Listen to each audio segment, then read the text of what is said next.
to present the. Yes, sir. But since getting some network issues, it seems, sir. Okay.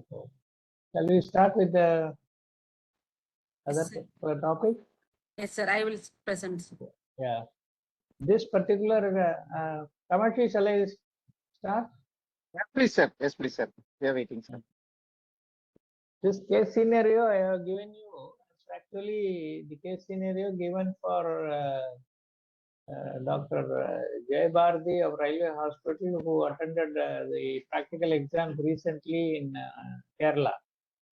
And this was a main case discussion.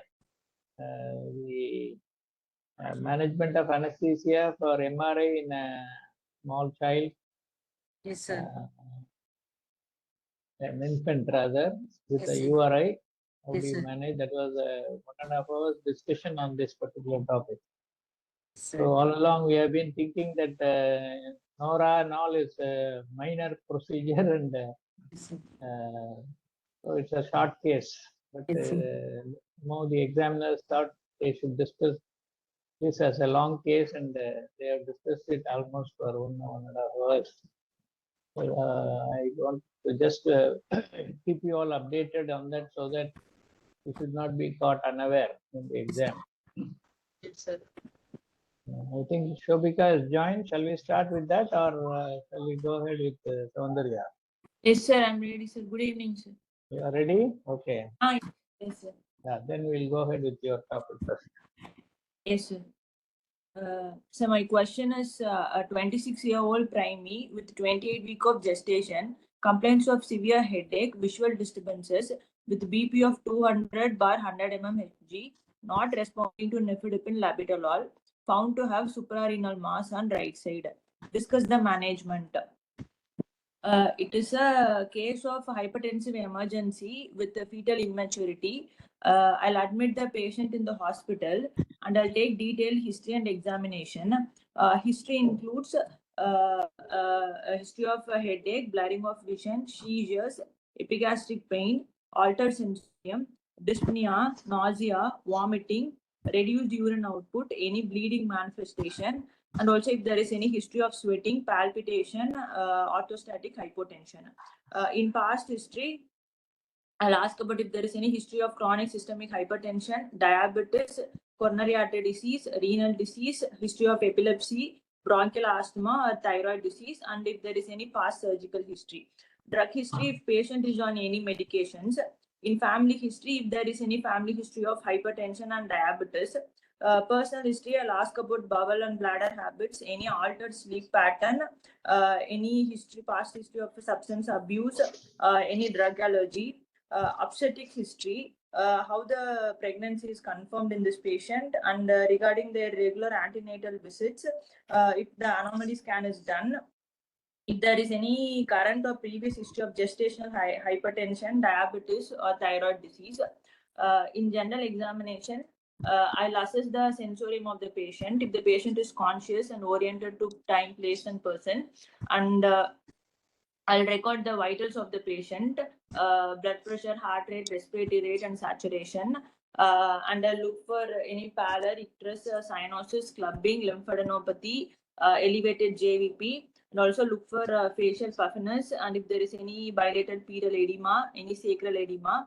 And I'll examine the thyroid if it is enlarged or not, and then I'll examine the spine, where the spinous process is palpable and the spine is aligned under the curvature, and I'll also look for the venous axis.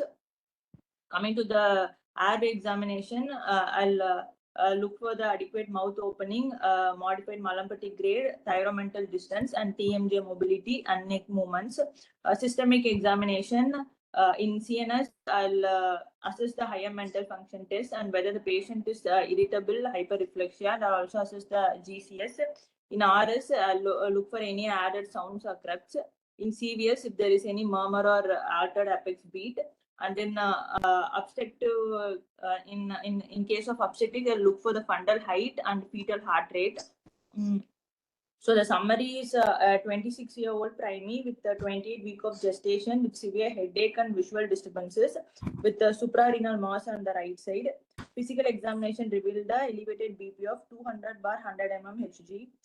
The probable diagnosis would be severe preeclampsia or pheochromocytoma.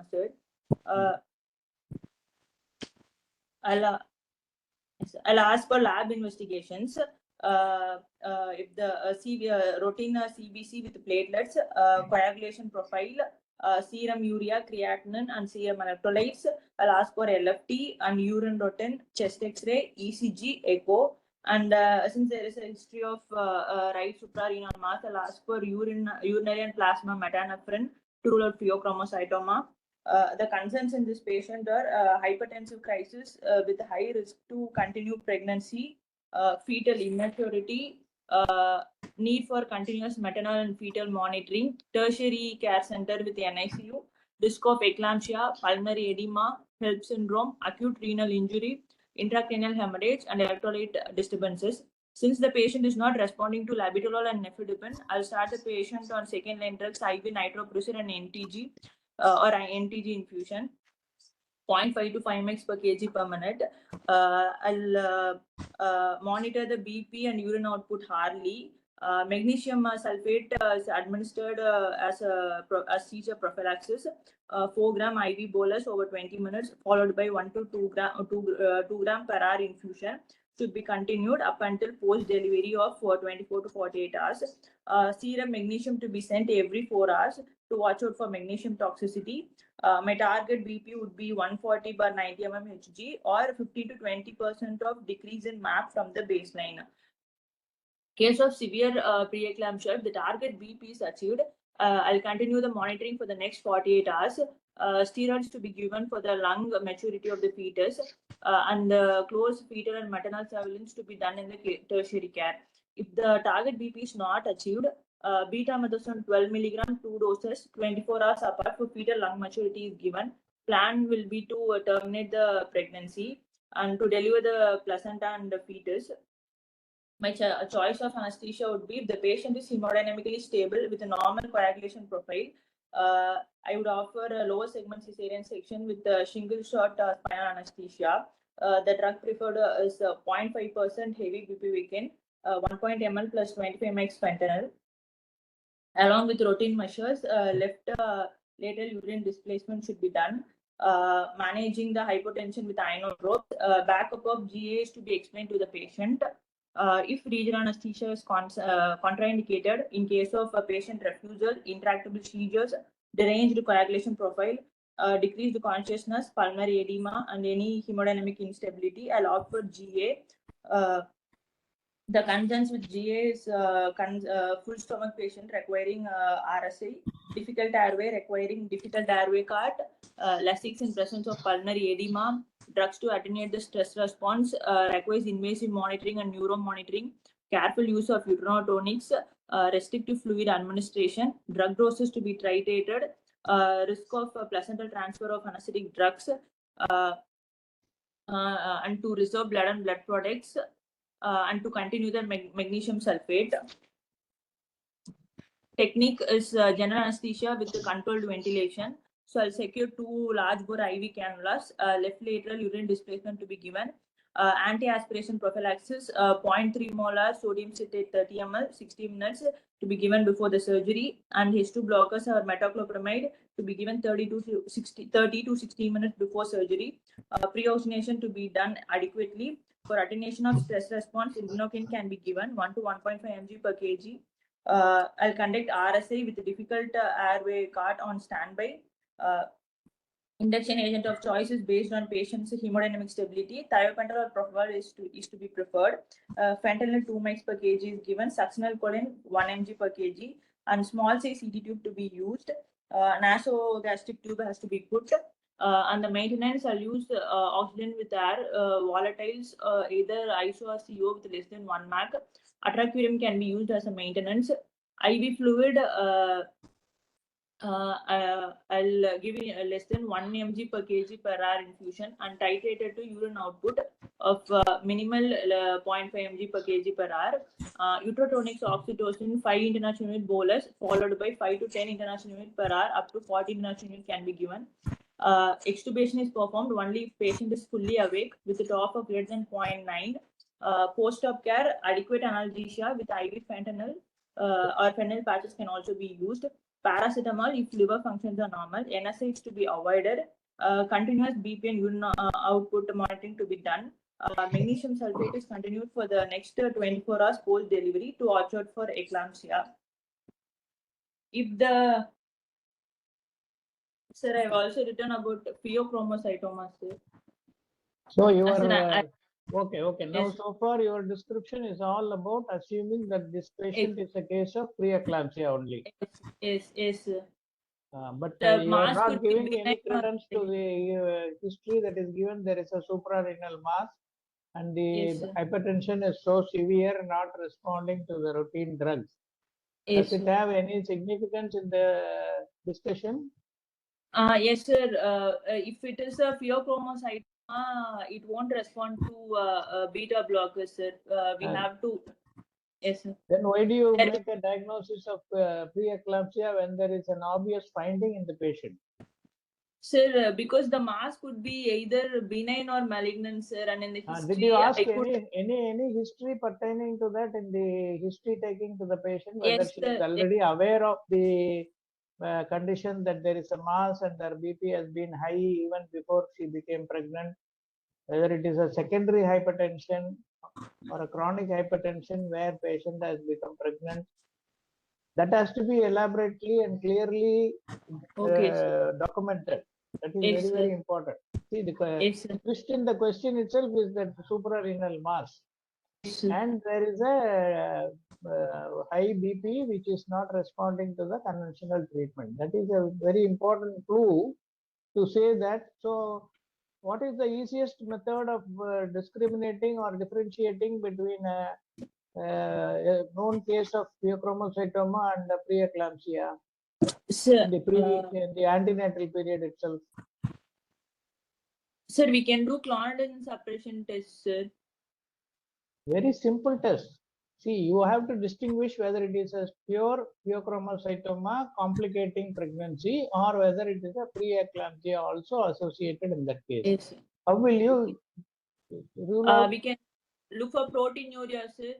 And if That is the simplest thing. Yes, So if you have done a urine exam for proteins, that means your problem is solved. It may be Yes. an associated preeclampsia also. I don't deny. If a pheochromocytoma patient can have a preeclampsia also. Yes, But sir. whether it is a purely pheo complicating pregnancy or whether it is a associated preeclampsia also can be easily ruled out by two things. One, history, where the patient might have been diagnosed to have pheo even earlier before she became pregnant in the antenatal period, which means it becomes a secondary hypertension, which has been Yes, sir. existing already even before 20 weeks of pregnancy. Yes, And sir. whether any workup has been done, whether she knows about this mass already by any investigation, that history has to be elaborately given in your history taking. Yes, sir. And if you suspect the presence of associated or secondary existing preeclampsia also, then you have to say that the proteinuria is also present, then that also can be an additional complication in the pregnancy. Okay. Yes, sir. So the Yes, main sir. reason for giving this case history is to find out whether you have any clear concept about how to deal with a patient who has a symptomatic pheochromocytoma during pregnancy, what to do about it. And this Yes, is sir. at which stage of pregnancy this diagnosis is made? Is it the first trimester, 28 second or weeks. third trimester? Early third trimester, sir. So this 28 now weeks. 28 weeks of gestation is also given. That means the patient is in the third trimester of pregnancy. Yes, sir. And what to do about it? Whether to allow the pregnancy to continue and have a mature baby at 34 weeks, which is the minimum period gestation should be there to have a baby which can be surviving without any NICU support. Yes, sir. Okay. And whether to do the surgery of pheochromocytoma during this period or whether it is to be combined along with the cesarean section and the removal of the tumor also to be done at the same time. That is the second question. Third Yes, sir. question will be, if it is before third trimester, it is second trimester. Supposing she has come at the 22nd week of pregnancy, and the diagnosis has been done of pheochromocytoma by urinary and plasma metanephrines and other tests which are the confirmative test for the pheochromocytoma. What will you do at 24 weeks?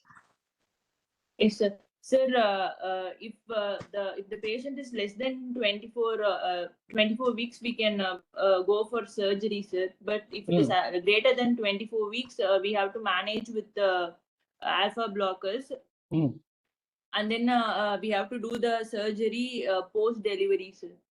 Okay. At 24 weeks, you do the surgery. By what method? Yes, sir. Sir, either we can go for open or lap tumor resection, sir, in between 16 to 23 weeks of gestation, followed by vaginal or lower cesarean section at term, sir. And if it is greater what than are the indications to do a lap removal of a pheochromocytoma tube? the What patient criteria should to be fulfilled? Sir, as in Roisen's criteria, sir. That is for Yes. preparing, optimizing the patient for surgery. Yes, Surgical indication by laparoscopic removal of pheochromocytoma. Are there any criteria or conditions to be fulfilled? Sir, the mass should be less than 6 centimeters, sir. 7 centimeters. 7 yeah. centimeters. Okay, And the period of gestation should be less than 24 then weeks. 24 weeks. Yes, Why sir. these two preconditions are being insisted on? Sir, because greater than 24 weeks, the gravid uterus will be expanding, sir, and then there will be rise. There will be rise in intra-abdominal pressure. That's why, sir. And dissection also will be difficult. Yes. And the size of the tumor is also bigger. It is very difficult to remove it by lap method. So you have to go for open method. Open. Yes, right? Okay. So yes, this is a very important point you have to make sure. And you don't get your mind fixed at preeclampsia and then discuss all about preeclampsia. This is an obvious case to make you understand that this is a secondary hypertension due to pheochromocytoma complicating pregnancy. Medical diseases complicating pregnancy. This is one of the topics that is given in the books. Of course, in practice, you get very rarely get such a case, but the main discussions has to be only on when to do the surgery, either during pregnancy or along with pregnancy or after pregnancy is completed. These are the three stages at which we have to decide how to do it. And if it is a combined surgery with cesarean followed by the tumor excision at the term when the baby has been delivered, what are all the problems you can expect or the behavior of the patient when you do a PO surgery? That has to be discussed in detail. So what will be the hemodynamic fluctuations that you will experience when you will find in a patient who is undergoing excision of pheochromocytoma? Yes, sir. Before the excision of tumor, there can be hypertension, sir. And once the tumor is excised, there will be hypotension, sir. So we have to manage. In case, supposing even after excision of the tumor, BP does not come down, what does it indicate? Sir, sometimes it will take about 2 weeks for the catecholamines level to settle, sir. Any other or reason? we can also suspect any paragangliomas, sir. Any extra adrenal it can tumors. be ectopic pheochromocytoma. Yes, sir. 10% maybe in other sites also. So Yes, it is very important that we rule out that there is no other extra suprarenal mass which is of pheochroma origin elsewhere in the body before taking up for surgery. Which investigation will help you to find out that whether there are extra renal masses are present which can also behave like a tumor. Yes, functional imaging we can do MRI, sir. Biochemical we can do plasma metanephrine, sir. Urinary and plasma. Nephrine will be positive with all the tumors present. My question is how to detect the extra renal or extra suprarenal locations of the PO. Yes, one is MRI, other will PET scan be useful? MIBG, sir. Megascan will be very useful in detecting that. So if Yes. that is present, that also has to be targeted and removed. So it is not Yes, only sir. the primary tumor in the suprarenal which is you have to aim, but other things also have to be removed. Okay. So Yes, that sir. is the discussion that you have to do. Okay. And so I'll just share with you the crux of all these things, not to go into details of what induction agent, what relaxant and all that. This Yes, should sir. give you an idea about how to go about this particular topic.